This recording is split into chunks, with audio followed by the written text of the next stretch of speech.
Hi, my name is attorney Bernadine Philippe, the founder of Family Inheritance Law Firm.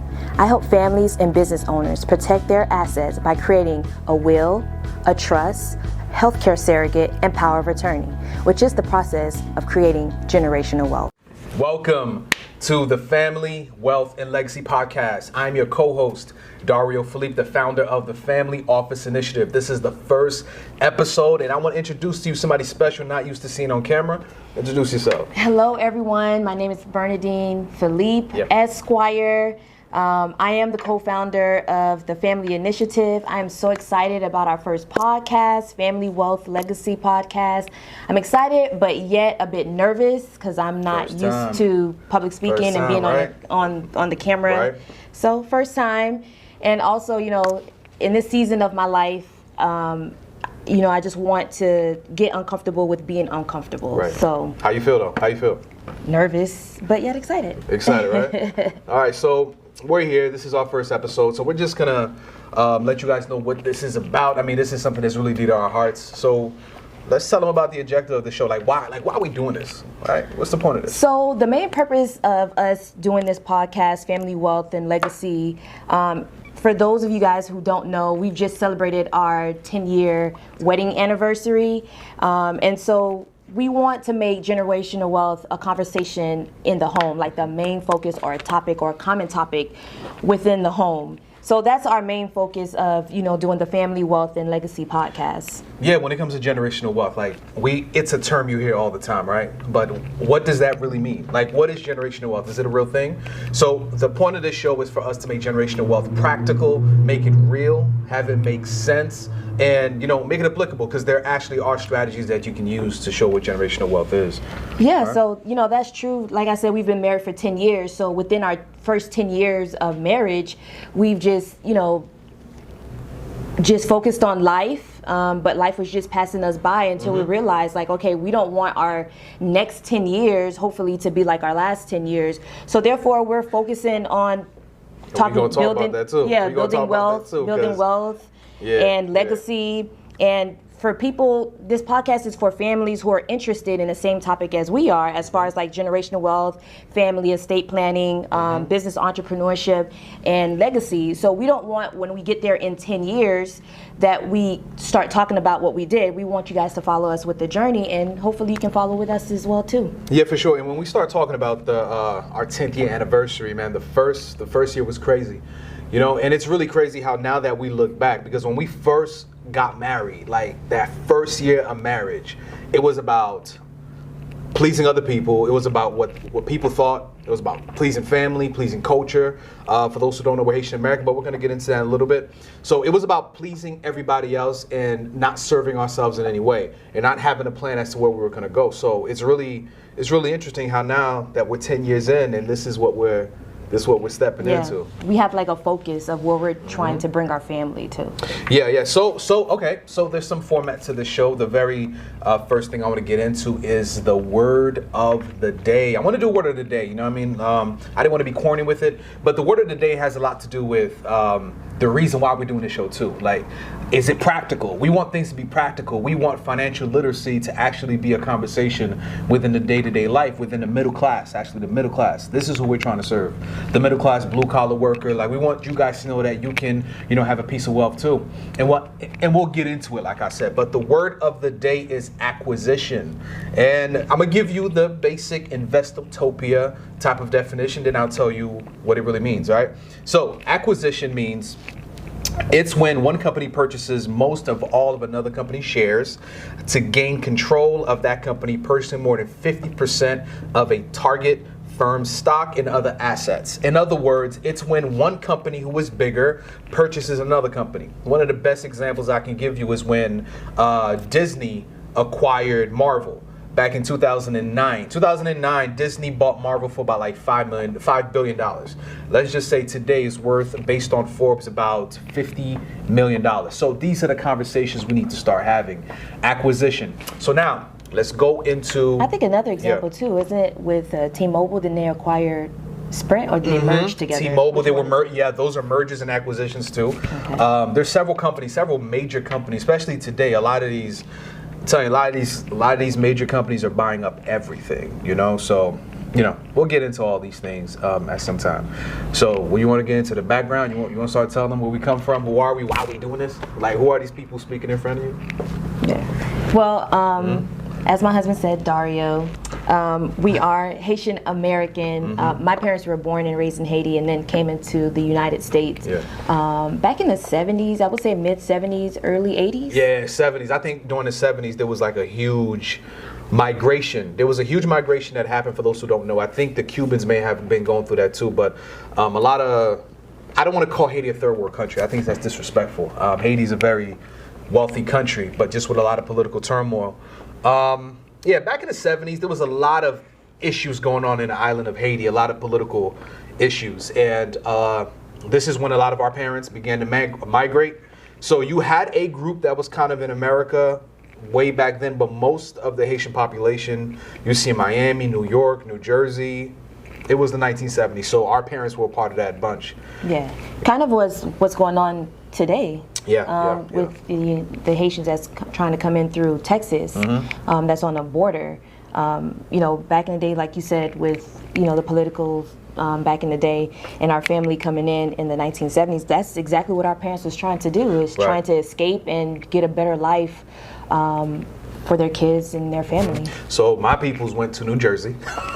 They went to New Jersey. We started off in East Orange, New Jersey, and then we moved off to Irvington in Newark. Where'd your peoples? Well, my dad actually went to Bahamas and stayed there a couple of years, and then he came to Florida. And my mom just came straight to Florida. So that's why. But we stayed in South Florida. South Florida, Deerfield Beach area, Pompano, Deerfield Beach area. That's where they migrated to. But I was actually born in America. Yeah, so both of us are like kids of immigrants. Okay, so so that blue collar mindset like is heavily integrated in us, and we'll talk about that whole thing. Right. So we go from upbringing, then we go to education. I want you to go first because my education is all over the place, by the way. So, it's all over the place. My education is not all over the place. Like for me, I was more structured when it comes to education. If people really know me, I was always focused into the books. I always knew what I wanted to be or what I wanted to do as far as a career. So with me, I ended up going to Florida State for my undergrad degree, and I did finance and real estate. Always had an eye of, you know, going to law school, but I was told that you can major in anything that you want and still go to law school. Did you feel any pressure? Haitian parents, did you feel any pressure? Well, technically not from my parents, because I told them that I wanted to, you know, be a lawyer. Because, you know, for us, like if you're not a doctor, a nurse, what else? Maybe an engineer? Engineer. You ain't it. But lawyers in it too, as well too. But I always said I wanted to be a lawyer. But before becoming a lawyer, I always said I wanted to be a teacher as well too. So when I, you know, went to Florida State and I was, you know, trying to pick a major, I definitely alienated teaching and then went into business and did business financing and minored in real estate. Okay. So how'd the law materialize? Like, why law? Why'd you go into law? So it's funny, because usually you have this thing called career day, right? When professionals come to your school and they talk about their careers. I went to Park Ridge Elementary School. It's a school that's in Deerfield Beach, so predominantly black. And so you have these people who come in and talk about their career, and then there's just one gentleman who started talking about law. And what interested me is the fact that, you know, you got to debate, you got to argue, and I'm good in that, arguing and debating. Was that the first time you saw a lawyer? Did you hear about lawyers prior to that? No, I didn't. That was the first time I actually heard about being an attorney or being a lawyer. So it just stuck to me, and having to advocate for other people, something that I like to do as well too. Okay, so you went to Nova. And then I went to, but I took 2 years off. So after I graduated, I took 2 years off before I went into law school, because my main concern was, okay, if I did business, let me go ahead and work into the business field, the business world. But unfortunately for me, when I graduated from college, that was the recession. Oh. So it was so hard to get a job. It's always been bad for us, right? We got hit with 9/11.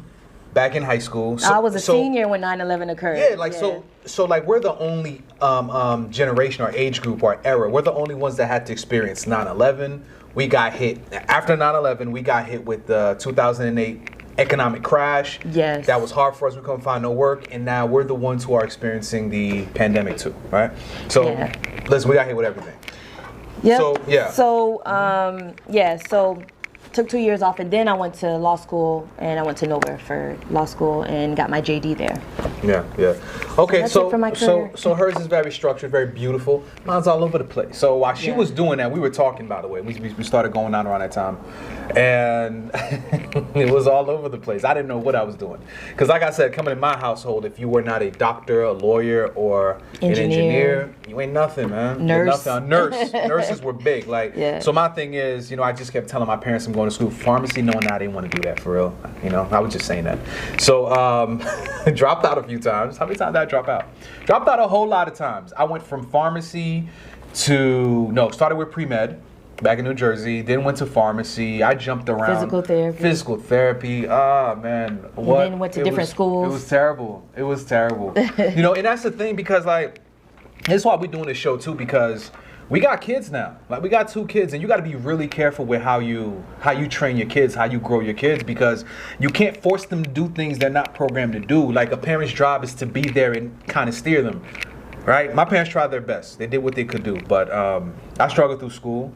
At the age of, I guess it took me 15 years. It took me 15 years to get an undergrad degree. I finally graduated with my degree in ministry leadership at PBA, Palm Beach Atlantic University in West Palm Beach. Wait, it was 15 years? It was 15 years. Dang, why you gotta say it like that? Why you say it like that? I thought it was, no. Why you pulled the Kevin Hart thing? Why you pulled the Kevin Hart thing? Remember when Kevin Hart was like, like, damn. He was like, damn, right? Don't do it. But yeah, so it took a while. It took a while, to say the least. It did take a while. I graduated, and from there it was into entrepreneurship. So my education has kind of been all over the place. I had a lot of hands-on education within the job market, within entrepreneurship. For me, mine's is very non-traditional, and this is why, like, I firmly believe if you've been called to do something, jump into it now. Jump into it as soon as possible, because when you waste that time, it's a lot of student loans. Definitely a lot of student loans. Oh, whole lot of student loans. Right? So now going into the career aspect, for me more specifically, after I graduated with a degree in ministry leadership, I don't know. I thought I was going to go into pastoring or working within the church to some capacity, but I got bit with the entrepreneurship bug, with the business bug. My story starts off at 2012, right? Kind of in the limbo. We just recently married. We got to talk about that too, right? We were recently married at the time. We got married 2011. And yeah, man, it was a weird time. It was a weird time. For the first time, I'm a husband. I'm a husband, okay? Number 1. Number 2, I got a baby on the way. Number 3, I'm working security.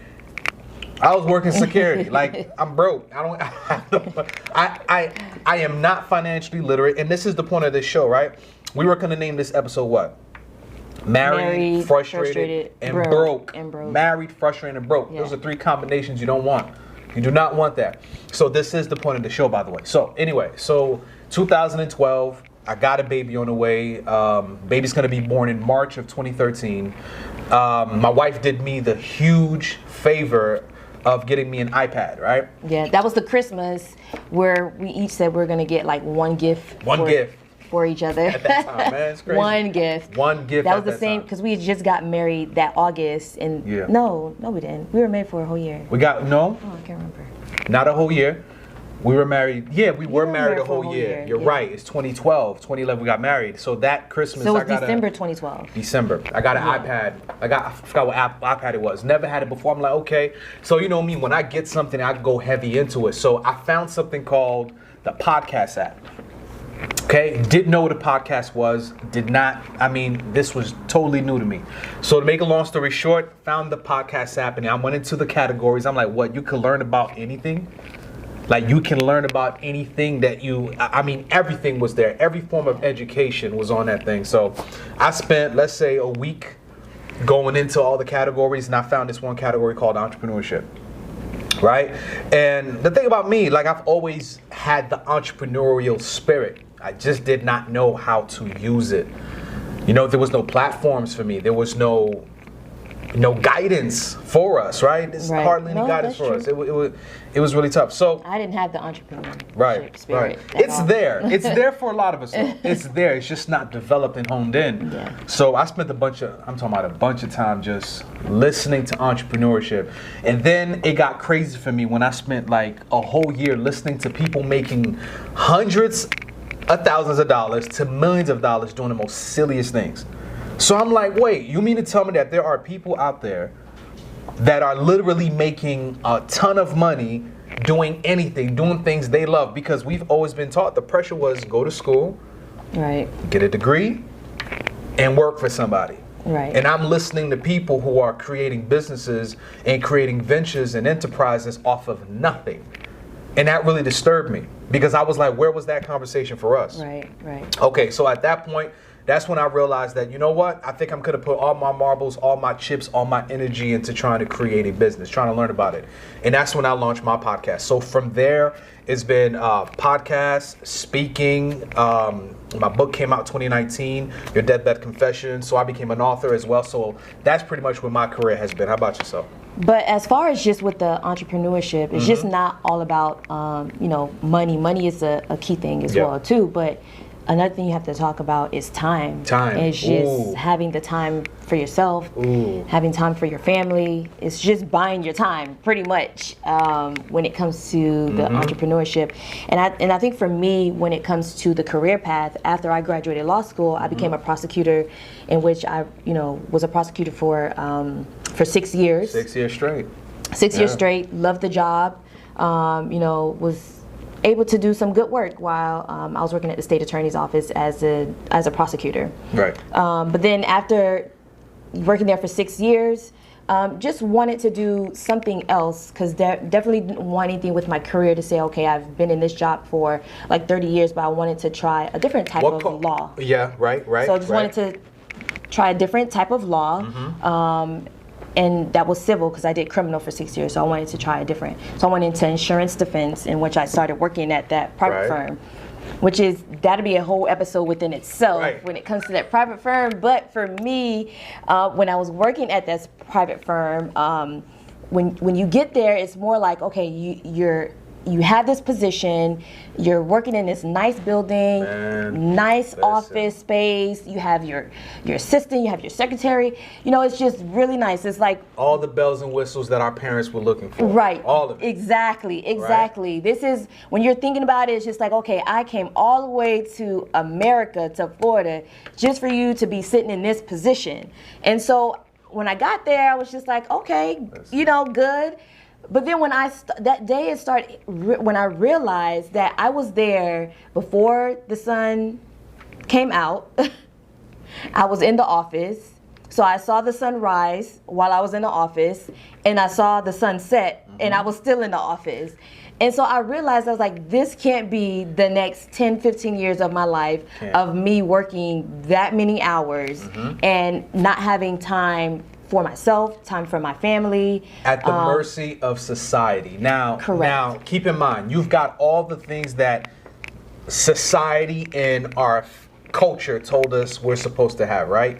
We both had great jobs, amazing jobs. My job, I worked as well, amazing job, awesome opportunity. We're not going to name the names of our gig, but amazing jobs, just great. Paid us well, great insurance, but at the mercy of society, right? That's when we got punched in the face, right?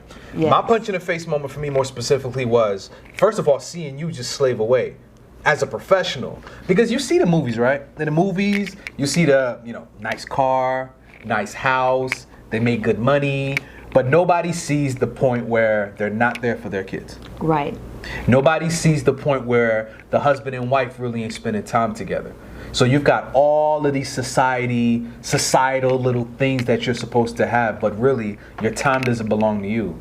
And here's another thing, you can only make a certain amount of money that they give you. So there's a cap to it as well, right?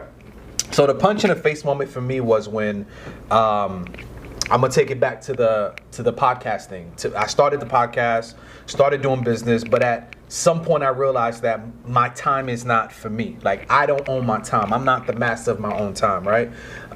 Man, how real do we get here? I said I was going to get real on this show, right? So let me just go for it.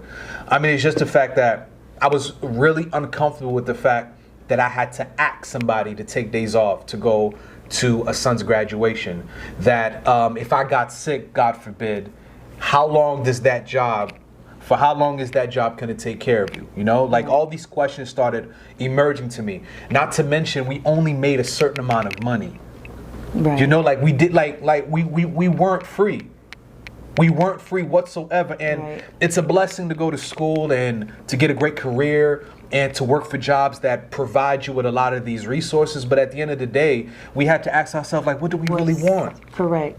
Yeah, definitely what you really want. And I think for me, I started realizing that time is something that I know I really wanted, was just, you know, being focused and being intentional about being there with my family and growing my family and teaching them. So that was the main thing for me. Yeah, it was tough. It was tough. Punched in the face, and I realized that, man, it's something got to change. But all right, so now we're stepping into seeing the light. Like, when did the aha moment happen for you? Like, what was that moment that was like, okay, so I got to switch things up a little bit? When I didn't have time. At what point? Is this when you were at the state attorney's office, or is this when you were working for the private firm? Oh, was it the same, or you know? No? Okay, yeah. So seeing the light for me. Okay, so when I was working at the private firm and I started realizing, dang, I didn't have time. Like, I spent most of my time just working the whole time, and so then thinking, okay, if I just switch to you know, still do insurance defense, but switch to another company that wasn't as needy as the other company that I was in, that was going to buy me my time. That was a slap in the face. I mean, it's a different type of busyness, but it's all technically the same, pretty much. You know, emails out of nowhere, having to have court hearings, having to go to trial. It's just the same thing. Same old stuff. And so when I saw the light, was like, okay, wherever, if I'm going to stay in this career as being an attorney, a litigation attorney, having to be in court, time is always going to be an issue for me. And so I just started, you know, seeing the light as far as what else can I get into? What else can I do? And so that's where I saw the light. And you know what the crazy thing is? Like, as we were, because listen, we didn't know we'll be doing this right now. Like, did you think you'll ever be sitting around in front of a camera? No. Doing a podcast? Never. Like, for me, I always had a list of, I'm like a list person, or like, you know, you check the list off of knowing exactly. Yeah, she got a list right now. Yeah, I do, because I'm scripted. I was like, no scripts. She said no script, but I was like, I need a script, so I need to know what I'm saying. So I never thought I would be doing podcasts. Like, that was never in my list. Like, I always knew that I was going to go to school. I always knew what I was going to major in, what I was going to be an attorney. I was going to be married. I always had those lists, but anything about entrepreneurship or doing a video about podcasts, like, that was just foreign. That was foreign to me. But with my lovely husband over here, who's always talking, you guys see him on, you know, Instagram and Facebook, always putting out messages and everything. I'm annoying. Yeah, he's always putting a bug in my ear. Because for me, I thought once I graduated law school and I got the job and I'm married and I have my kids and we have a house, I thought that was it for me. I thought that was it. I was like, I made it. I'm here. That is it for me. And that's it. And boom, and life said. Life said, oh hell no. Life is continuing to go. Right. Life hit. Yeah. Life hit, and for me, like, me as well. Like, I never thought. First of all, I never thought me and my wife would have a show together. That was not the plan. But we'll get into, as the episodes progress, as the seasons progress, we'll get into like how we got here. But I never thought I was going to be here either. Like, this was not something that I envisioned, you know. So, but it just shows you how much growth we've been through. Because I'm telling you, the first year of our marriage, the first maybe, what would you say, first 4 years? I don't know. First 5 for what? First 5 when it was like really tough, when it was really hard for us. Yeah. Like maybe first 5. Yeah. Right? First 5 years was really, it was just a grind. Yeah. And then all right, so I sat back, I was like, yo, what's the issue? Like, I love this woman. She loves me. We got beautiful kids together. We're moving in life. So like, why are things so hard? And then that's when I realized the missing piece, the economic topic. We never had the economic talk. We never had the money talk, right? Yeah. Like, what's the difference that you see in me back then that you see in me today? You could keep it real. You could tell them. You could being more intentional about the financing. Yeah. I can see that better, more intentional about the financing of, you know, how to grow our family and where to grow our family and what you want as far as like the financing, and being more consistent about that. So I mean, I think I because like I don't know what it is. Like, my biggest problem was the fact that like I realized everybody was lying. Everybody was hiding something. Nobody told us the truth. That's true. Everybody who was married, right? Everybody who was married walked around as if they had everything figured out. Right. And nobody, I never had a man pull me aside and was like, yo, make sure you get this together. Hey, make sure make sure you get your credit up. You know, like my credit was hit for like years. For years, you know, and I could not see that's messed up. That's messed up. Don't make it worse. All right, so it was tough. It was tough. I couldn't get my credit, and like the thing that happens to a lot of men is the fact that they suffer in silence because of pride. You're afraid. You don't want people to look at you funny.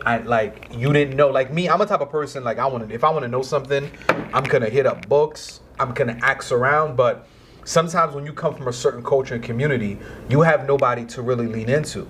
You don't have a network where you could be like, hey, I need some help with this. My credit is like this. My finances are like this. And they can actually come and coach you. We didn't have that. That's true. A lot of times we had to figure it out ourselves. So I hit YouTube and all these other things. But the major thing, especially for us in our culture, one of the biggest things we're missing, I think, when it comes to love, although we have some issues, but when it comes to love, we kind of have it a little bit. There's a way to find that, right? When it comes to raising children, because of where we come from, we kind of have that. But when it comes to economics, who do we go to? Right. Like, where did you learn about it, you know? Well, as far as economics, just getting a job and working. Right. That was my knowledge of economics. Figuring it out yourself. You get a job, you work, and you save money. You save money, and that's it. That was it. Right? That was my economics. That was it, right? So like the economic conversation is so missing in our culture. But once again, let's go back to the purpose of the show, though, because it's really important. It's 2021. Everybody has a business. Yes. Everybody's starting something, which is amazing for us. Everybody's starting something. People have trucking companies. People are into real estate. It's dope. Right. Which is exciting about that. People are getting into the entrepreneurship, you know, spirit and talking about owning their own business. But but here's the problem. Is this money really being passed off? Are we really attaining generational wealth? Because we're just like, I was telling my wife not too long ago how like I think we're more educated than our parents. Yeah. We make more money than our parents, just a little bit more money than our parents. But I think we're continuing we're on the same trajectory from being burnt out, tired, and broke at the end. Yeah. Right? Yeah, definitely. So I've always said, you know, just the background that we come from, our parents coming from Haiti, their sole mission was to come to America to have a better life for their family. So that was their sole mission. And they did it, you know? So now that we're American, first generation American, so now we have to take it to the next level. Next level. So what's the next level? You next know? level. And so that's where we go. And even if your parents been here from generation to generation, you don't want to continue the same mentality. It's like, okay, I'm going to be this generation. If you're like fourth generation, fifth generation American, to bring our generation to another level. And so that's where we want to take it. It's just bring it to another level when we start talking about entrepreneurship and generational wealth. Yeah, what's the next, like guys, what's the next conversation? What's the next level? Okay, it's beautiful. We are doing business. Okay, like Instagram, social media, TikTok, these platforms are like flooding our minds every day with money and, you know, generational wealth and all this stuff. But what does it really look like? So we started studying like when I think the shift happened for us, we shifted a long time ago, but the major shift for us happened 2020, right? Yeah. You started looking into what? Estate planning. Estate planning, yeah, definitely. So with estate planning, it's something that I've always had in the back of my mind as far as estate planning, because I've always thought, like, what would happen if something, happened to both of us at the same time? Is there a plan and process for our kids? The finances, like who's going to take care of them? Where's the money going to go? So it's just a mess. And so when I started thinking about, a different career path, in the future, it was more of estate planning, just having your affairs in order. So you don't have to have millions of dollars or million real estate property and all that other stuff. But if you have assets, and especially if you have kids, like, you need some type of estate plan. You need an estate plan. And one of my biggest issues with the estate plan, I'm gonna stick on yours for a moment. One of my biggest issues with estate planning is the fact that everybody thinks they can make a will. They think by drafting over it. Listen, you need an attorney, a certified estate planning attorney, to do your wills and to set up your trust account, to set up your trust and your healthcare surrogates and all these other things. We'll get into these things, right. But yeah, it's really important, because it's like there is a structure to wealth. There is a structure to generational wealth. It's not just, it's a term that's thrown out. And to be honest with you, it's not until the past maybe 2.5 years, maybe 2 years, that I figured out what generational wealth was. Because it's such a blanket statement. It's thrown out there, but are we really practicing that? You need estate planning. You need something called a family office. Now, what is a family office? A family office is actually a structured system. Like just how you have a company that has a logo, it has a mission statement, it has a vision statement, it has a board of directors. I believe every family needs to have a family office. And we'll get into all these things later on too, because these are things we started researching and implementing within our own families too, to the point where every decision we make now is based on these things we've set in place, based on the estate planning that we set up, and a family office that we set up as well. So it's really important. There's a system to it. So the economic issue is one of the major reasons why we decided to have this show, because nobody was having it. Right. And then of course with 2020, the situations that happen, we're seeing that it's needed. Yeah, definitely needed. And so that's why we end up calling it the Family Wealth Legacy podcast, because when you talk about your family, you want to be more intentional about, focusing on your family, right. Having that time for your family to figure out what goals that you want in life for your family. It doesn't have to be long-term, like 10 years. It can get there, but every year, every 2 years, like, hey, this is where we want our family to be. Yeah. Being more intentional about your kids. What do they like? What's their desire? And having time for them. So wanted to focus on that, and also with wealth, when we talk about building wealth. So I don't want people to think this podcast is like, oh, how to get rich. No, we are not talking about how to get rich. We're not rich, okay? So let me just put that out there. We're not rich, but we want to start the conversation of how to build wealth. And so when we start having that conversation, you have that conversation with your kids. Like, your kids should know what generational wealth is. If your kids know what a stimulus check is, they should know what generational wealth is, and building wealth in like certain terms into that nature, and entrepreneurship. They should know those terms. They should know these terms. And then legacy is just what legacy we are leaving for them. So we definitely want to make this topic or this conversation a norm in the household. And like we said before, for the next 10 years of our life in our marriage, we want to strive towards that. And we hope that other families who've been, married just as long as we have, or who's not even married yet, but think about having those types of conversation or those goals for their family, to follow with us and grow with us. And we would like to hear your feedback as well too. For sure. And my biggest mission behind this show is I don't want another man to go through what I went through. It was tough. It was tough, man. Like family building, like building wealth shouldn't be a lonely thing. And I don't want another man to go through that. Like staying up at night, like, man, like, what am I gonna do? Like, God forbid I get fired. God forbid the industry changes. There's a lot of industry that changed 2020. Some of you guys who are watching this right now, you may have lost a gig, and you may have lost an opportunity. And It's just the fact that, man, like, I want to, all the stuff that we learn, like I said, we're not capping on the show. This is not a show about, hey, we're this, we're that. We're going to tell you exactly what we're doing, what we have done. It's not going to be a show cap. I know we got all the nice things. Appreciate our cameraman, by the way, Myrtle Productions. I told you I was going to shout you out. You know, Myrtle Productions in the back holding it down for us, man. He's been there since the beginning, I'm telling you. So anyway, so yeah, like, that's really dear to our hearts. We don't want, I think there's information out there.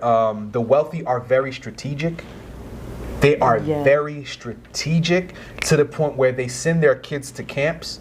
They have systems where they send their kids to camps, or they have a family office professional that goes to their home and actually trains their children as to, okay, so this is where the family's going. So when grandpa passed away, or when I pass away, and then he, like, you know what happens with the business. Okay, this is how we want the business. I want you to hire your cousin such and such. I want you to put this person in place. They're very strategic. Okay, nepotism is not wrong. We'll go into that later. Nepotism is not wrong. We shouldn't complain about that. Okay, because we should be putting people that we know that come from our households, our culture, in position as the wealthy do. So this is what we're going to be doing for the remainder of these next episodes. This is the intro of it. Baby girl, you got anything else you want to add? Nothing else. Just very excited about what we have to share about, you know, within this podcast. By the way. And and we do have the t-shirts. Estate planning is generational wealth. This is our brand. We got a bunch of shirts, by the way, that we're currently designing. This is the black one. This is the white one. Estate planning is generational wealth, because, like I said, generational wealth is practical. It is practical. It is applicable. It's real. Don't believe anybody who tells you it's not, because there are people that are using that. You can set up an estate. You do have an estate. You don't have to be a millionaire. Right. Remember how many people we spoke to who thought that, like, dang, I don't have an estate, until something happens, and then you tell them to list out what you have, and you realize that they have an estate. They have assets. They have assets. Yeah. Right? Yeah, you do have assets. Like you I have said, assets, if you have a home, that you own, you have assets. Bank accounts, life insurance, those are all assets. It's big assets. And also, we'll get into it. It gets you'll need an estate planning attorney when it goes to, you know, other children. You may have other children with a former ex or former spouse. That gets a little murky as well, and that's why estate planning is very important. So we're gonna wrap up the first episode, right? Yep. How I feel. Was it scary or what? It was a little scary, but I got comfortable in the middle of it. So you're good. I'm excited. You did good. I'm proud of you. You did good. So yes, next time we'll see you guys. By the way, subscribe to the subscribe. I gotta do the YouTube thing, right? Subscribe, subscribe, and hit the bell. I don't know what bell it is though. It's coming somewhere around there. But yeah, thank you so much for being here with us. We'll see you next time. We got a lot of things to share. By the way, our socials. I know we have our own personal socials. What's our social media page, B? I forgot. Attorney. She forgot. I got y'all though. Attorney_B Philippe is her handle. Mine's is Dario_Philippe, basic. And we also have a Family Office Initiative page. That is the Family Office IN on Instagram. Okay, so hit us up, follow us on there. We got a whole lot to share. By the way, we'll have interviews. We've got some dope estate planning people that's going to be coming in. I'm going to be bringing in people who manage wealth assets to come in, family office professionals to come in. We're going to bring in people who are VCs, venture capitalists. We got to get into the VC. This is why the word of the day was acquisition, because that's important. Okay, it's good to start a business, but buying a business is the way, by the way. We're going to bring in some other dope people. Or investing in the business. Investing in a business, yes, as well, too. Get your percentages. For sure. So, hanging out with us. We got a lot to bring. And see y'all next time. Appreciate it. All right, bye. Yes, we did